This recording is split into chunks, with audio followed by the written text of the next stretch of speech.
What's up everybody, my name's Big Cam and welcome back to another 1/6 scale DC figure unboxing. And today we have a very exciting figure, and that would be the DX43 AE, the Deluxe Edition 43 Artisan edition of the Joker from the Joker movie. It's a Hot Toys exclusive in the top left corner there. It does say ha ha ha on the box, which is kind of more like Heath Ledger's Joker, but still the Joker, so it works. It says stunning hair craftsmanship down the bottom, DX Artisan edition, Hot Toys, DC in the bottom right corner.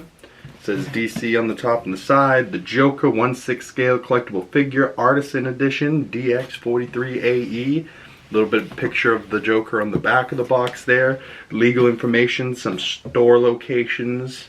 Yeah, nothing too crazy going on here. I did get this off of eBay recently and I couldn't believe that it actually came in. All of a sudden it was at my front door. I was like, oh my god, it's here? You know, it came in faster than I expected to, coming from Japan, but like, just sliding off the edge of this box. It says the Joker on the bottom of it. Would have missed that. It says the Joker on the top of the box as well, but just flattening this bad boy out because I don't think it opens up sideways. It says put on a happy face on the side of the box. Just like his mother used to say to him, if you guys know the movie. Put on a happy face down the bottom of this little foam cover. It does look like some figure photography there though, of the figure on the right, and like a little bit of a gesture on the left, just even though he's got just his hand up. Wow, the paintwork and just like the head sculpt really does look like Joaquin Phoenix's Joker there. Such a dark movie, but way better than Folie à Deux. If you guys know, you know. But it comes like this. It comes with two little separate sections. Of course, most of the Artisan Edition figures come without the head sculpt on the body. So we have the head sculpt in this little plastic container. We'll take everything out of this in a minute, just, you know, showing off a little bit of what it looks like coming out of, you know, the presentation of the box. It says features wool hair implementation, separate rolling eyeballs. So yeah, we'll take a closer look at that head sculpt in a second. But just want to peel off this little cardboard top, pull out this body, and take a closer look at just like the figure himself. Does feel like maybe wires in the front of the jacket there. Nice little tailoring of the suit. Some relaxed hands. Not bad. Some nice shoes. Very cool. It's got a little foam connector in the neck joint for now until we put the head sculpt in there. Nice little teal blue shirt underneath. Yeah, I really liked the look of this Joker, and I really loved the first movie. I really thought it should have won the performance for, you know, Joaquin Phoenix's Joker, and I think he was nominated. I don't know if he actually won, but I do know for sure that it won the Oscar for the score of the film. That like violin, oh god, that first movie was so goddamn good and dark. And then the second film, the director was just like, I don't want to make a sequel, but alright, you guys are gonna make me make a sequel, I'm gonna make a musical. So he pissed off a whole bunch of people and just kind of didn't do what he was setting up in the first film at all, but it is what it is. Lady Gaga, Joaquin Phoenix Joker, musical. I mean, it's kind of cool, but it's not, you know, as a sequel to the first film, it's not good at all. But this first film is so dark and such an interesting story and take on like the superhero genre, you know, like it really blew me away in 2019 seeing it for the first time. But this figure is doing about the same thing, and I can't wait to see what this figure looks like with all his, you know, accessories around him. He comes with a chair. He comes with a Murray Franklin, live with Murray Franklin backdrop. So I did get the deluxe edition plus the artisan edition, so he's got like the nice rooted hair. So why don't we pull all of these accessories that the Joker comes with, the DX43 Artisan Edition Hot Toys Joker. Let's pull all of his accessories out of the box and set them up on the table in front of me here. We'll take a closer look at the head sculpt, the hands, and everything that this Joker comes with, and take a closer, more in-depth, up-close and personal look at everything. Alright everybody, we have the DX43 Joker's accessories laid out on the table here. Comes with some seamless hands, and I thought that was a nice touch because I do hate when I see the wrist pegs.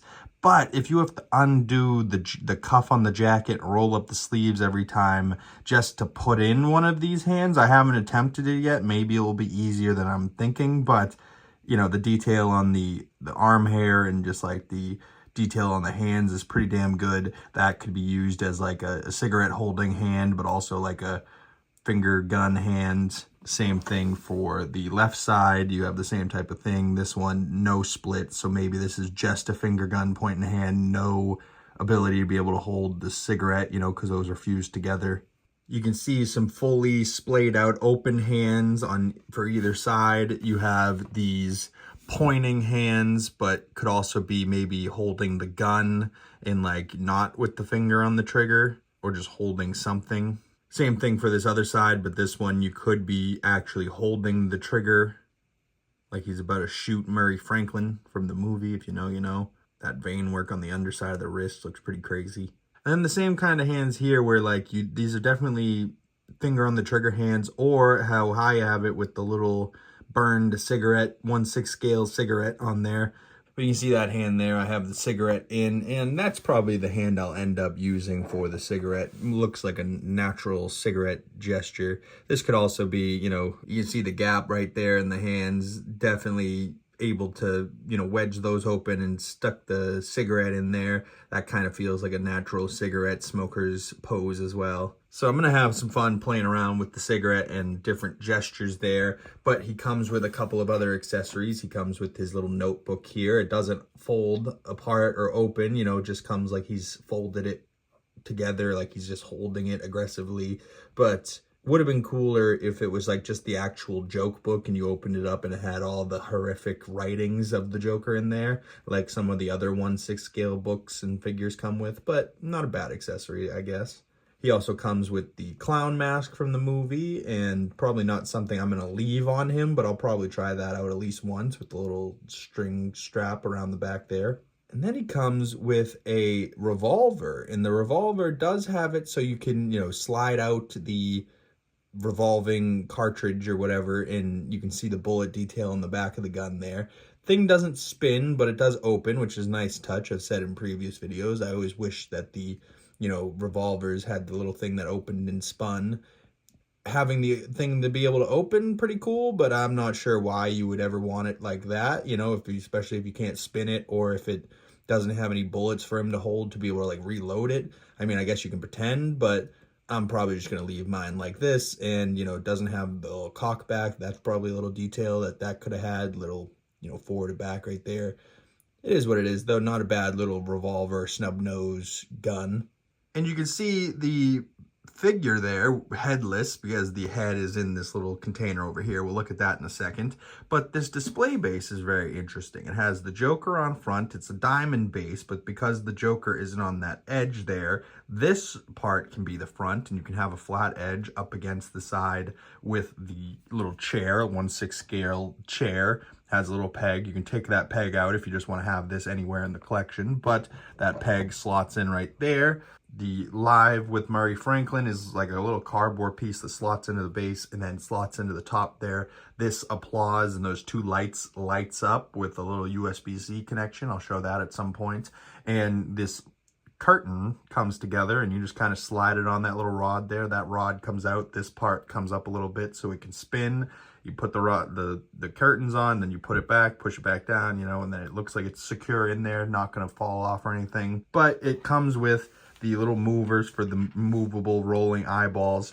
But interestingly enough, this figure comes with a leg grabber. I don't know if I've ever had one of these, little clear leg grabber rather than a waist grabber, but it also has a crotch grabbing accessory that could slide onto this as well if you wanted to use that. But the figure feels pretty sturdy by himself, but I don't think I'll need to be able to use either of these things to pose him on this base here. Just taking a closer look at the figure himself, the shoes, brown little leather shoes, little toe tip there, little clear plastic black toe tip. He's got white socks on, not bad. He's got a nice pleated pant with the vest underneath. I'm pretty sure this is a wire jacket, so if you want to have it open or closed, you can. Little green shirt underneath, the hands, just two relaxed hands that come on the figure. And then, like I was saying, you have to undo this little wrist collar slide up the sleeve to be able to get the arms out. That seems like it's going to be a pain in the ass, but I'll let you guys know once I get into it if that is such a hassle or not. But either way, I am very excited to start getting some poses with this guy and see how he looks. The tailoring on the suit looks really good.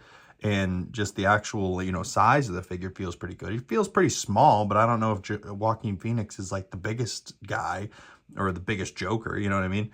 But very, very cool. But let's take a closer look at that artisan head sculpt. So it comes in this little plastic container here, and I believe this just pops off like so. Slide off the plastic off this guy. Wow.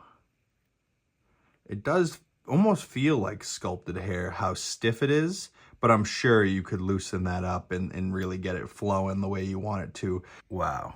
So just taking an up close and personal look at that head sculpt.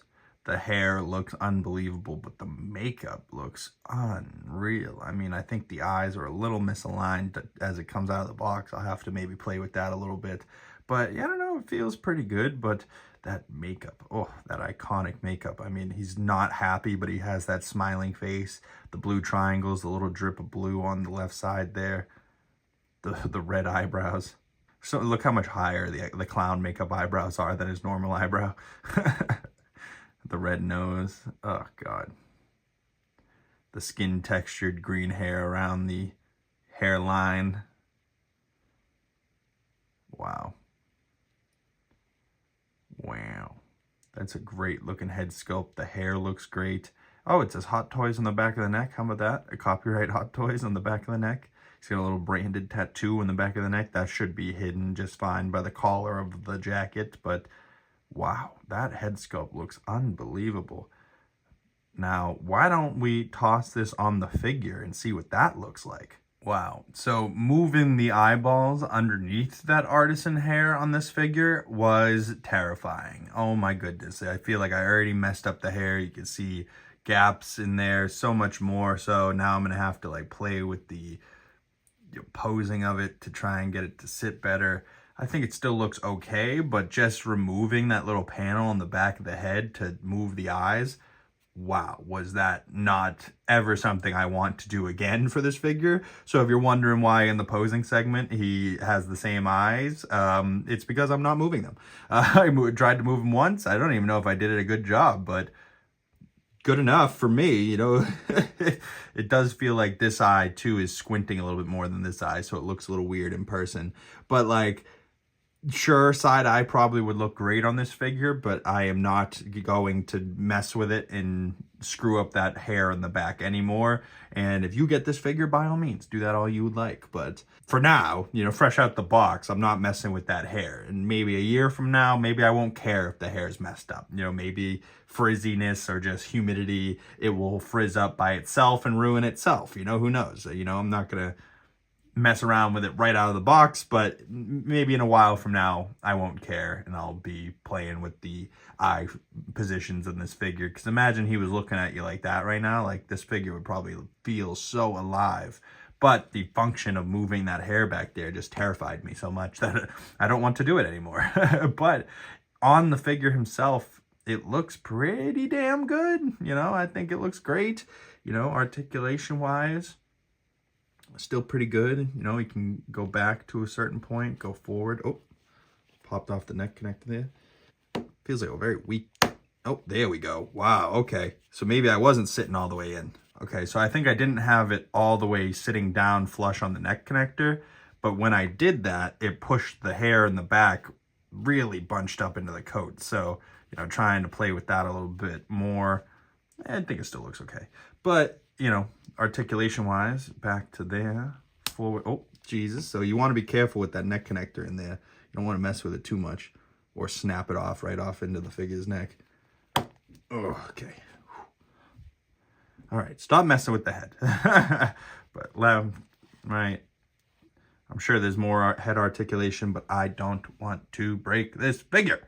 especially on camera, and embarrass myself. So what I'm going to do is skip to the posing section of this video and see what type of articulation and what type of poses I can get off with this figure. All right, everybody, we have the Artisan edition, the Joker, the DX43, spinning around on the turntable for us, just in a normal standing pose, just as he would come out of the box, with his relaxed hands. And then I have him in a kind of dancing pose with the jacket flowing in the wind from his aggressive dance moves, with a cigarette in his other hand. And then with cigarette in hand is he's walking towards camera with the clown mask in the other hand, as if he's taking off the clown mask. And then he has his legs crossed, cigarette in hand, with his joke book in his other hand, and he's sitting on the chair from the Murray Franklin show, but it's separate from the diorama background. And then he's uncrossing his legs, sitting forward in the chair while he's smoking that cigarette, and his other hand seems to be pulling something out of his jacket. And then I have him in his final pose with his legs crossed the other way, smoking on that cigarette with the gun pulled out like he's about to shoot Murray Franklin, like that one scene in the movie. And I have him sitting on the full background display diorama with the curtain, the live with Murray Franklin in the background, and cut out of frame at the current moment at the top there. The lights are on with the applause and the two lights on at the top. They don't add too much light to the scene, so I probably won't have them on in the display, but I definitely will have him posed up like this, sitting in front of the Murray Franklin background in my collection. You know, I think this looks great. I think he does stand up quite fine on his own in the collection, but I love how the vest of the jacket almost matches the chair that he's sitting in, and, you know, kind of pops off the colors with the colors of the curtains. And, you know, I really, really dig how this looks and how it comes together, you know, and how it doesn't have too many accessories. I was saying earlier that I didn't know if the arms getting put in like that, instead of just having hands, they're like seamless wrists, so you have to put them in like mid forearm. Not the worst. I mean, one of my left arm there, the cuff link won't hook up, you know, like won't relatch itself, so that one won't ever be, you know, tight. I think there's a better way to do this.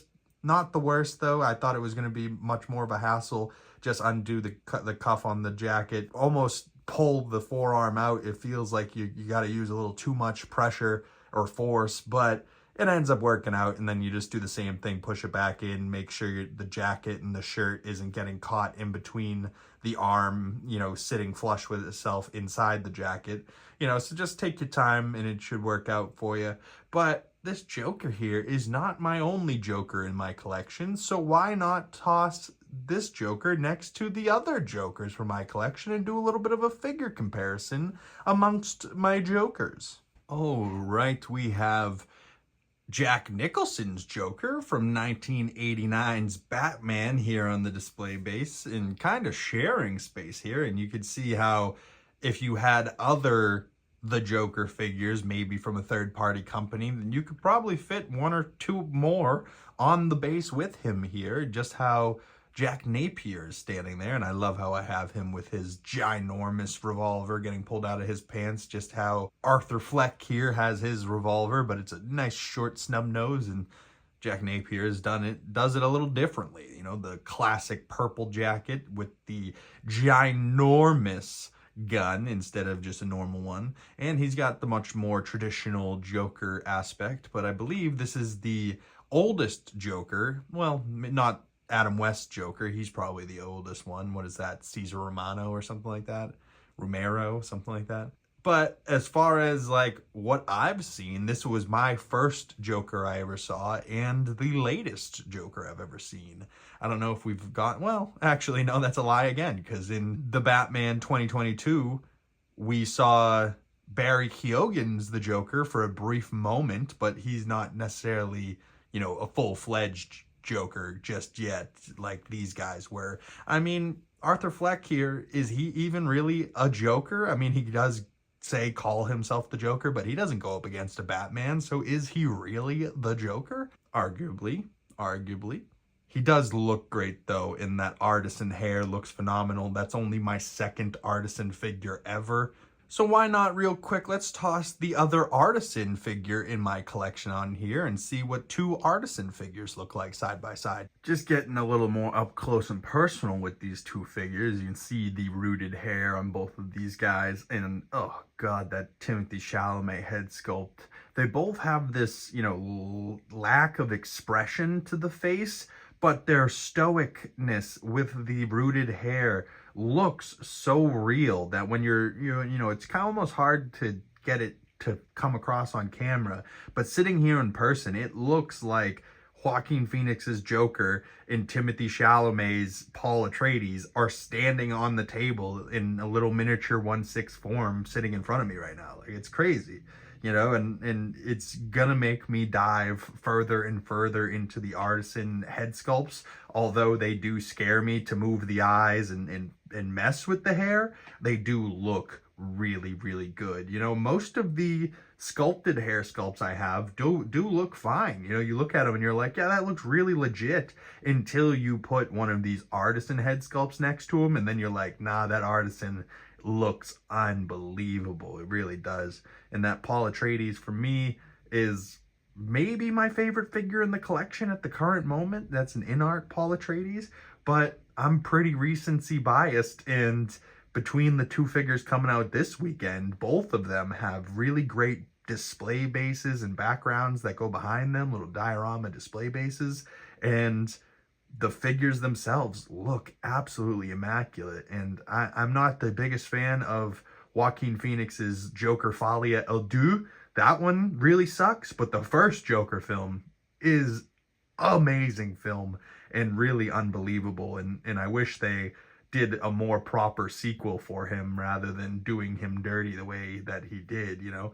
But it is what it is. He couldn't really do a Batman. He had already, you know, made it so the Batman was a child in that first film, you know what I mean? But for Joaquin Phoenix's Joker, I don't think we're ever going to see him again. You know, I think should have been one and done. But after that second movie, they're definitely not going to be making it again. So I am very glad that I am able to have the first figure from the first movie immortalized in my collection here. And of course I had to get the artisan edition because it looks that much better. And if you guys are big fans of Dune, go check out that in-art Paul Atreides because it is amazing. Now I just need more Dune figures, but I doubt those will ever come out as good a quality as this one. So I think it's just a one and done for Mr. Paul Atreides here, just like the Joker. So maybe they'll end up together in the collection, but for the current moment, I have a spot picked out for Joker on the shelf. So let's go toss him over there and see what he's looking like.